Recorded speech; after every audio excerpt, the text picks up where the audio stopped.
Hey everyone, welcome to another episode of Cracking the Code to your REI Challenges. My name is Diana Lizarazo, and today's not guest speaker, co-host, I always say that. My co-host is Elizabeth Kelly. Now, before we get started, I want to share some exciting news with you. I have a social networking platform. It is for the real estate investing industry. If you're a mentor, if you're a professional, or you're an investor, obviously, you want to be a part of this platform. It is there to help you move forward in your real estate journey, help be that support, build that community. Many communities in there that you can be a part of and just start moving forward and taking actions and helping with. Today we're going to talk about some fears, helping reduce those fears. So if you guys are ready to get started, let's talk about the show. On Cracking the Code, we will be getting rid of those fears that you have when you're in the real estate world. So if you guys are ready to get started and you want to bring on Elizabeth, let's send her some love, let's send her some likes, let's send her some fire, and let's get started. Later on. Feel like hopefully sooner or later it'll be like 2 seconds while we wait for that to happen. Let us know, what type of challenges are you seeing these days, having these days? Let me also, okay, I'm gonna cancel it and then request the send, see if you get it. But yeah, I would love to hear, what are the kind of challenges that you face in real estate? Oh, hey, I made it. I'm here. you made it. Like the mission, but usually we make it happen, right? Absolutely. I don't know why they make it so hard. There's always like that awkward part at the beginning. Yeah, it's not Yeah, just you. yeah, I don't know. And you would think by now they'd have it figured out, right? You would hope. Anyways, I'm glad to see you, Diana. Yeah, always so much fun to see you, hear your opinions. And so the first one is a new investor. They're getting into, well, they've actually already had investments, but now they want to just get more into investing. So they already have a property, but they want to try out the door knocking, and specifically, which I think is always a stereotype that a lot of us have had ingrained in us, is those negative views around selling, which basically door knocking is that you're trying to sell something, and basically you're trying to, see who's willing to sell their property, and how to go around that. So what is your opinion of how, or even if you've had those fears before, how did you remove those fears of going to someone and trying to pitch them, hey, I want to buy your house? Okay, so I just want to confirm. So this is an investor who is looking to buy a house privately. So they're knocking on doors. Like, they've identified a couple of homes in the area where the grass is really long and, the snow isn't getting removed. And they're like, maybe it's really quiet and they figure that someone's passed away or they've gone into a home. So they're trying to connect. Is that kind of what you're hearing or seeing? Is that what we're talking Yeah, about?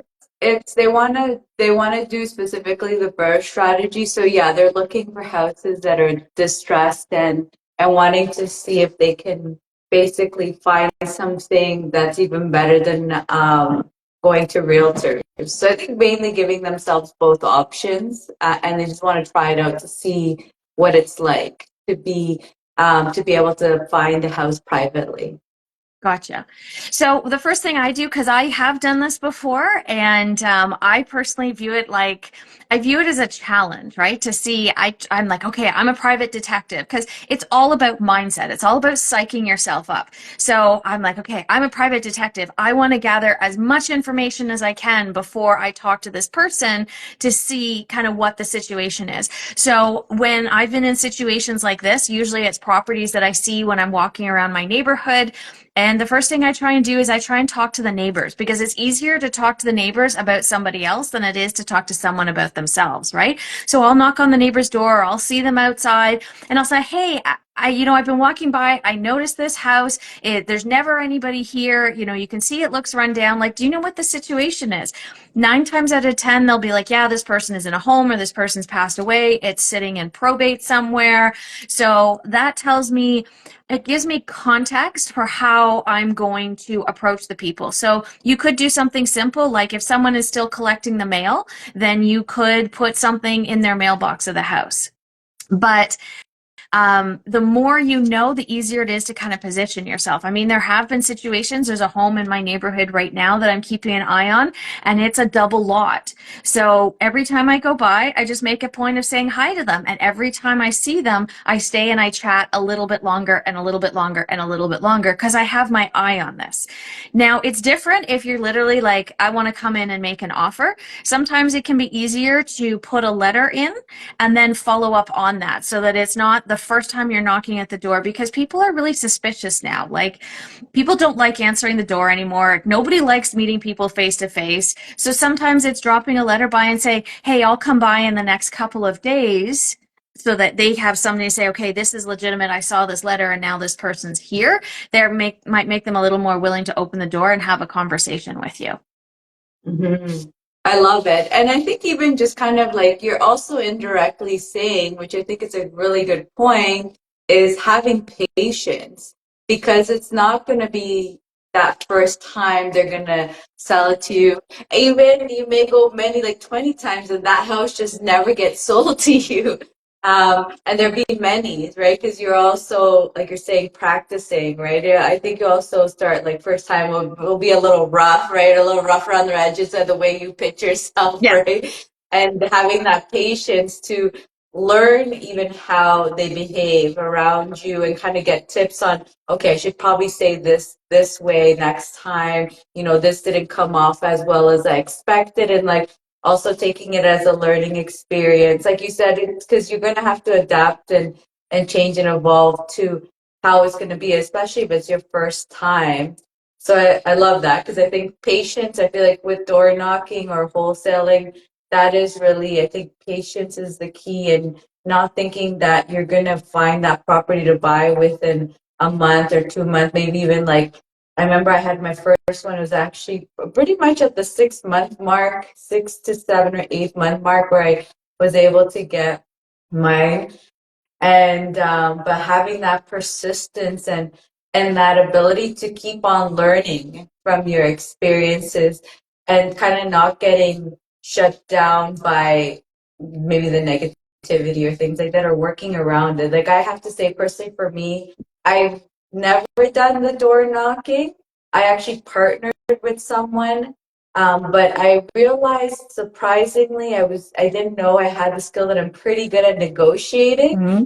And but what actually helped me realize that was because I actually had very negative views on like the salesperson view, like being a salesperson, you have that stigma on like they're there just to steal your money. So I definitely had that. And so for me to get out of that actually was very pivotal. I had a mentor actually tell me once that, stop thinking about yourself. It's not about you. Because when you're in the fear mode, you're thinking about you, the way you look, the way you're being presented, like presenting yourself off, like you're thinking about you all the time. And it was, think about how you're serving them, and how you're finding them solutions to their problem. And when they told me that, I felt like that's where the pivoting change was really for me, was because, and they ended off saying with, you may not be the solution to Yeah. that problem. And so it's like, can you direct them to who can solve that? And sometimes it is going to a realtor, Mm-hmm. or it could be a mortgage broker to help them just figure out the financial issue, something. It could be something. And that really hit home for me so much, because I love finding solutions. So when I was told that, it's just like, stop thinking about yourself and think about the other person, one that helped me remove it, because now my mind is like in solution mode. I'm Yeah. just like, okay, I'm gonna knock the door, like I'm gonna try to figure out what is the problems that they may be having, or why, the state of the house is the way it is, like what's going on. And I felt like that really helped me get rid of a lot of fears, because again, I was thinking about them, not myself. And generally, it's when you're in fear, if you start realizing why you're scared, it's really you're thinking about yourself, and you're thinking about how you're presenting yourself, how they're gonna, how it's all like how I look towards other people, instead of Yeah. worrying about the other way around, where it's just like, what are you providing, to them? And you want to be worried about them, if anything. It's like, how am I going to be able to help them, and whatever that is. And specifically in this case, it's talking about the door knocking. Yeah. Absolutely. And I love what you said, like make your mistakes when it doesn't count. If you're just learning this skill, if you're just learning how to talk to sellers, understand it is a numbers game and you might hear 100 no's. Like you talk to any realtor, because realtors, a large part of them when they're starting out to build their business is door knocking. So if you're wondering how to do it, connect with your realtors, talk to them about their experiences, talk to them about what works. You might hear 100 no's before you hear a yes. And if you go, this is a numbers game and every no that I hear gets me that much closer to my yes, that's fantastic. And I love your approach where it's, how can I serve you? And recognizing, private sale is not going to be the right solution for everyone, right? Like there are some people who are going to benefit by going to a realtor.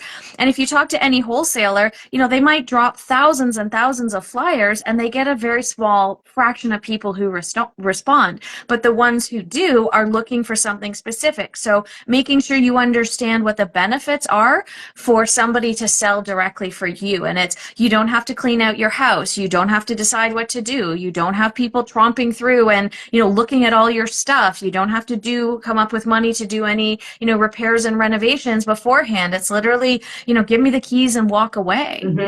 And Mm-hmm. fully understanding the benefits of what you're offering and then looking for the people who are looking for those benefits. Because as humans, we're sort of conditioned or wired that we always look at the world from the perspective of what's in it for me. So people are going to be curious, what's in it for me to sell to you directly? Why would I want to do that? You need to be prepared to talk about that. 100%.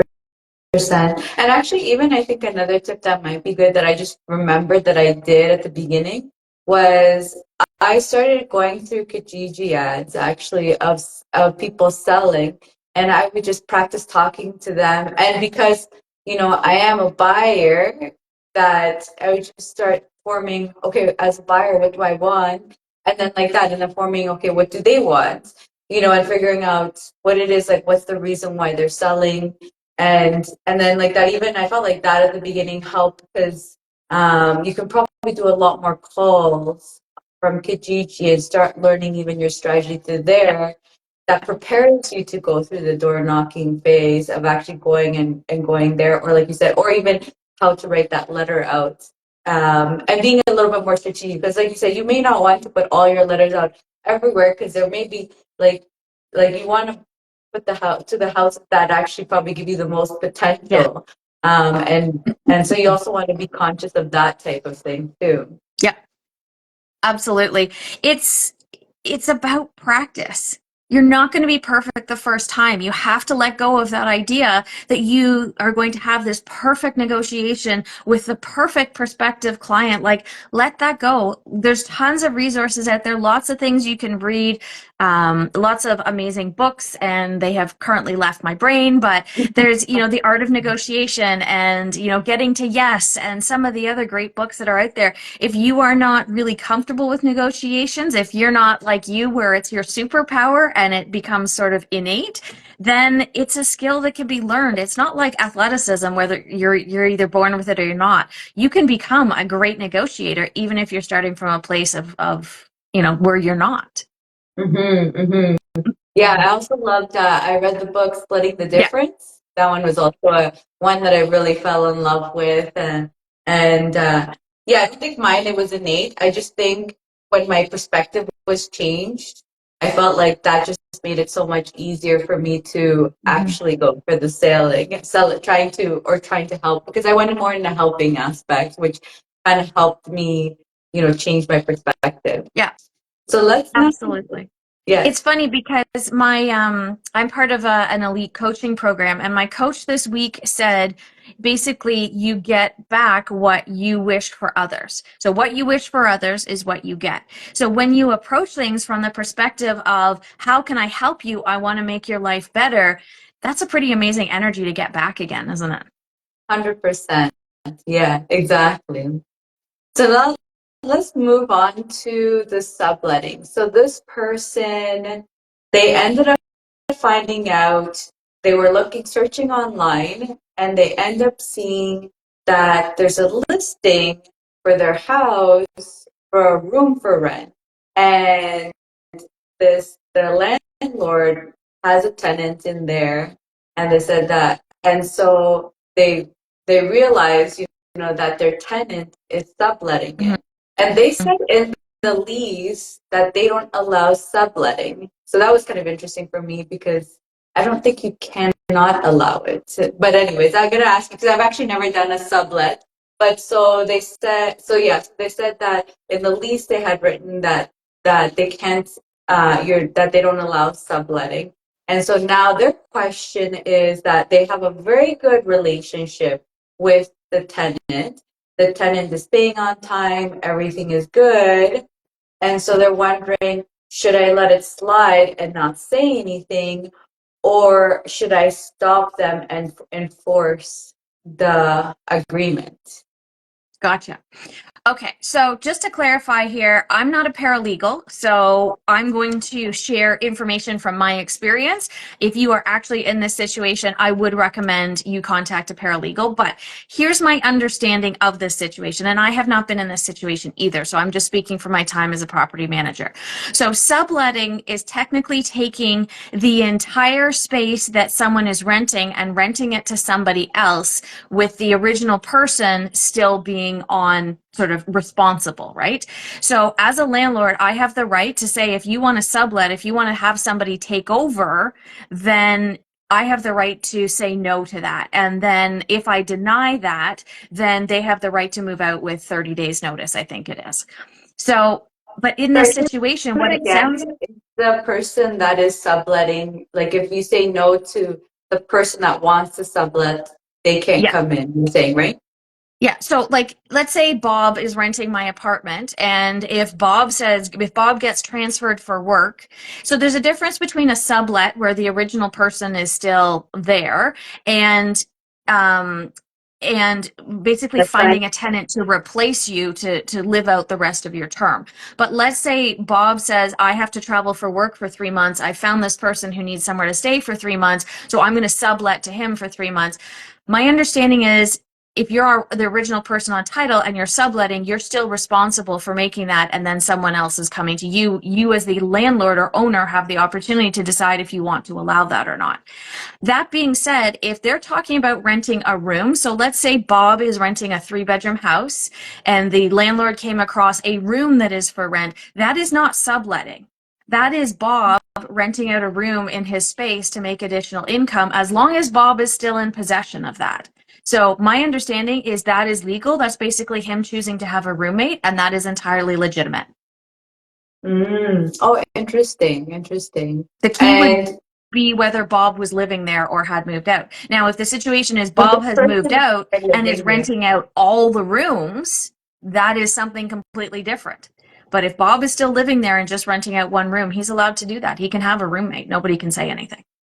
Yeah, that's a good point, actually. Yeah, you're right. I guess it wouldn't be subletting because they're saying that they're going to be living there. But also, even if they're rent, so that was one thing that I was going to say. If it's either subletting or renting out a part of the space, I believe though, and again, like you're saying, like definitely talk to a paralegal, talk to someone that would actually know better. But I believe that you still have the opportunity to say no.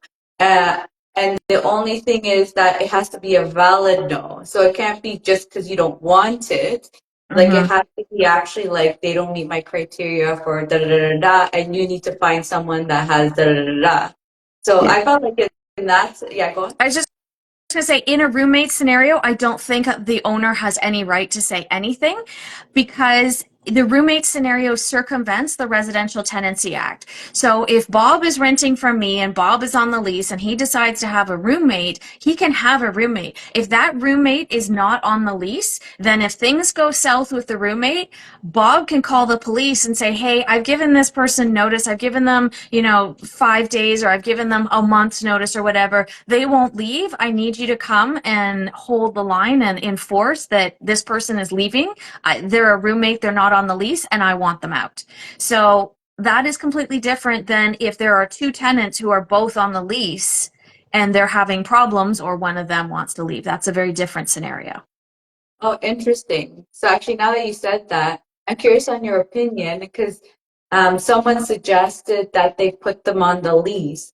So would you want them to actually be on the lease, or it would be something that rather not be on the lease because it's the tenants, like the tenant has to do with kicking them out instead of the landlord? What would your opinion be in that scenario? So I would only put them on the lease if I have done all the due diligence. So if someone goes on the lease, I want to do the full screening on them. I want to pull their credit. I want to look at their income to make sure, depending on what the type of property is, I might even do, like for my rent to owns, I do a criminal check too, because I don't want to put someone in who's got a violent history and now I'm trying to manage them, in a property that, potentially they're supposed to be buying. So I have my due diligence process. I follow it to the letter. I follow it with every single applicant.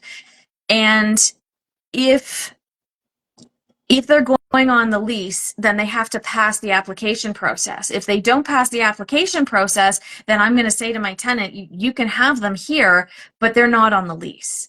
Because if there's an issue with them, I want the ability to come back and say to the tenant, this is your roommate. You can evict them without following the Residential Tenancy Act because they're only a roommate. So you need to do that versus, and you don't want to accept rent payments from them either, because that can make them tenants. Yeah. So we actually had a situation in one of our properties where a woman moved in, and then she moved her boyfriend in, and then he was abusive. So she left and left him in there.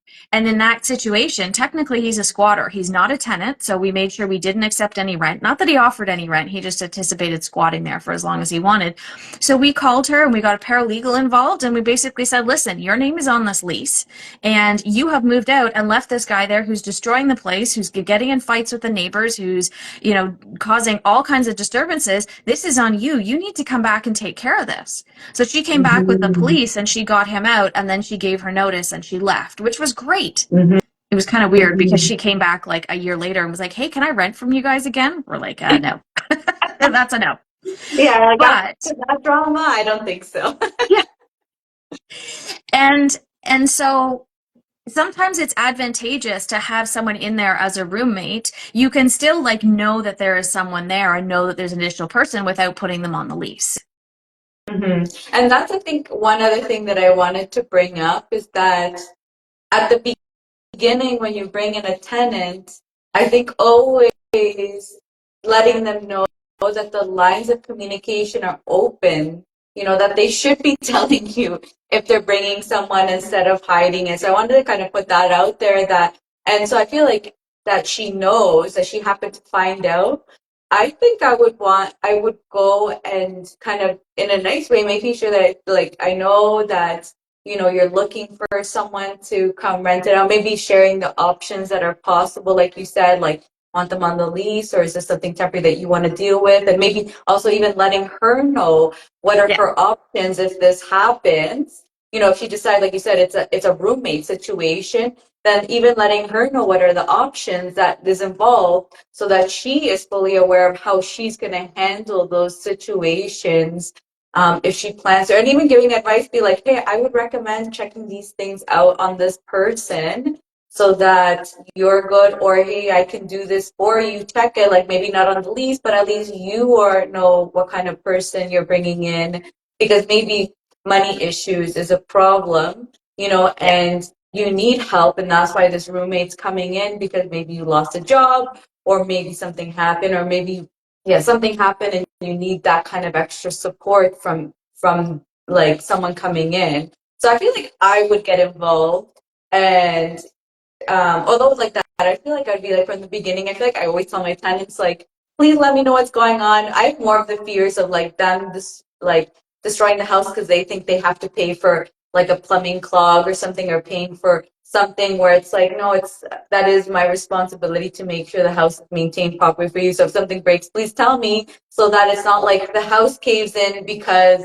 there was a little drip and you never told me about it because you thought it was your fault or something, you know? So I feel like in any situation, the lines of communication I think is so important to have. So, but if you, but like that, in this case that it didn't happen, I think going forward and just kind of talking it through with them is a good idea. What is your opinion?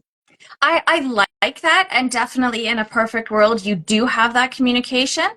My understanding is the tenants don't have any obligation, any legal obligation to tell you, but it would be wonderful. And I think if I was the landlord who found that in that situation, I'd be like, hey, just wanted to check in. I noticed you have an ad for a roommate. Like, can we talk about it? Like, what's going on? Is there something I can help with?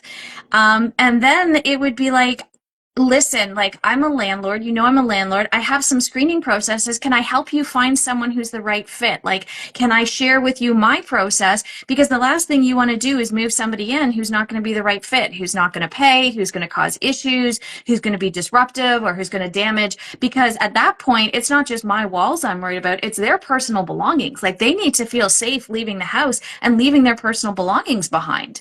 So I like your perspective, and I would definitely approach it like, hey, can I help with this? Is there something we can do? If they're in a multi-unit building and they're in a 2-bedroom and they can't afford it anymore, maybe there's a way that you can move them to a 1-bedroom. Or maybe there's somebody who's come and you got 2 people who can't afford a 1-bedroom, but you put them together into a 2-bedroom.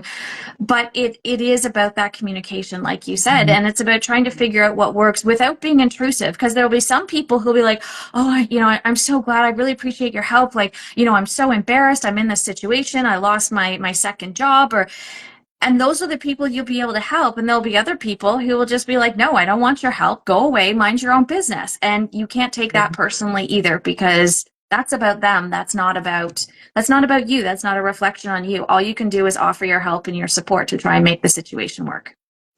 100%. Yeah, I completely agree. But at least taking like that initial step to try, like you said, if they don't want it, there's nothing you can do about it. But at least in that trying, especially if things are seeming so good since that now, it's always good to just try it out. We do have a question. So, Nira Properties is asking, is it better to only put one person on a lease each time?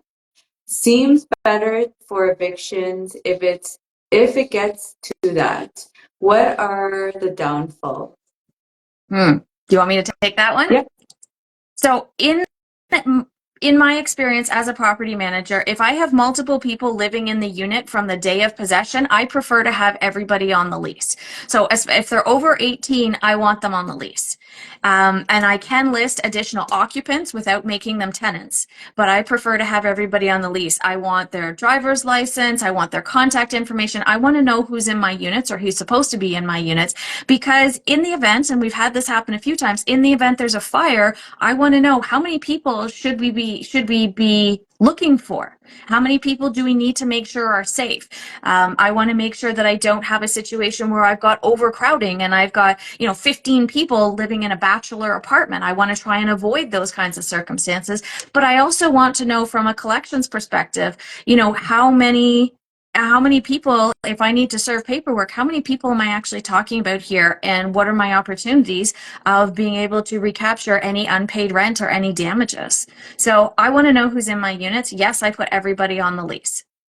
Now, that being said, people in the units, they're allowed to have guests. They can have someone come and stay with them for a weekend or for a week or for a month. There's nothing you as a landlord can say or do about that. 100%. I think, yeah, I would also agree. I'd want them on the lease, and especially kind of like what you're saying in the subletting, that I would only put them on the lease if I can actually do the proper vetting, or else it's like eyes closed, I don't want to know. Yeah. I mean, I always want to be there as a resource for my tenants as well. You know, if you're having problems, then call me. I mean, don't call me at 3 o'clock in the morning and talk about fighting with your roommate. But there's definitely times where I'm doing like marriage counseling and I'm doing like you know, helping two roommates talk through an issue or a situation. And I don't know. I think sometimes as property managers, we sort of end up in these situations where we have to have great communication. And because we've built those skills, because we've flexed those muscles, sometimes we can help other people in a similar situation as well. Yeah, 100%. Yeah, I think that's true. That does happen. I've also had it where it's like two family members. One is like trying to kick out the other one, and Yeah. I'm like, I'll try to calm you down, but beyond that, I'm like, you guys got to figure it out. I'm Yeah. like, I But can't do anything.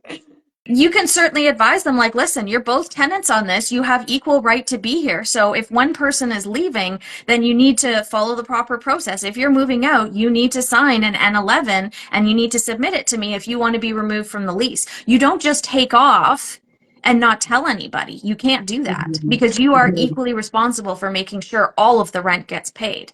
And you have to understand that when you have multiple people on the lease, you have to know it and understand like who are you accepting rent from, because accepting rent can be viewed as by the landlord tenant board as establishing tenancy. So if you have two people living there, one person on the lease and one person not, the person on the lease moves out, it can get into some murky waters if the person who stays starts paying you and you're accepting that rent from them. So you have to make sure there's a clause in your lease that says any money that's paid is considered to be towards or on behalf of the original person on title, and that doesn't allow them to establish basically like tenancy rights because the other person's not paying or is gone. Mhm. It gets very complicated, which is why we want paralegals. We want professionals who know and understand this, people who are at the landlord tenant board hearings multiple times a month. We want people on our side. They are well worth the money to hire because they keep everything moving forward and they make sure that we're not doing anything to jeopardize our legal position or vice versa. Yeah, 100%. They just make everything easier because they just tell you exactly what to do. There's like no guessing Yeah. involved because they're just like, do this, do this, do this, do this, and you're like, yes, sir. Let's check off that list. I just want to give Keyshawn J. He asked if he could be, if I could save this video for him. I'm gonna just tag you into it, just so you know. I'll tag you on the video in the comments so that you can always go back to it and find this video. So I'm glad you guys are seeing value in this. And that was our last question. So Elizabeth, thank you so much for coming on, like always. And if you guys love what you hear from Elizabeth, definitely follow her. You can see what she's up to. Feel free to DM her if you have any questions or want any mentorship from her. She is amazing. She is. I love that. I love like you're so authentic, which is what I love. And like trust and authenticity is like your thing, which I love. And if you guys love what you hear from me, if you love my shows, if you want to get onto REFAM, then definitely follow me and see what I'm up to these days. Elizabeth, thank you so much for coming on. Thanks, Diana. This was fun as always. And if you are not on REFAM, check it out. Diana has done such a bang up job of producing something that is so valuable for our real estate community. So be sure to check it out. Thank you so much, Elizabeth. Thank you, everyone. And we'll see you on the next episode. Bye, Elizabeth. Bye, everyone. Bye. Have a great week.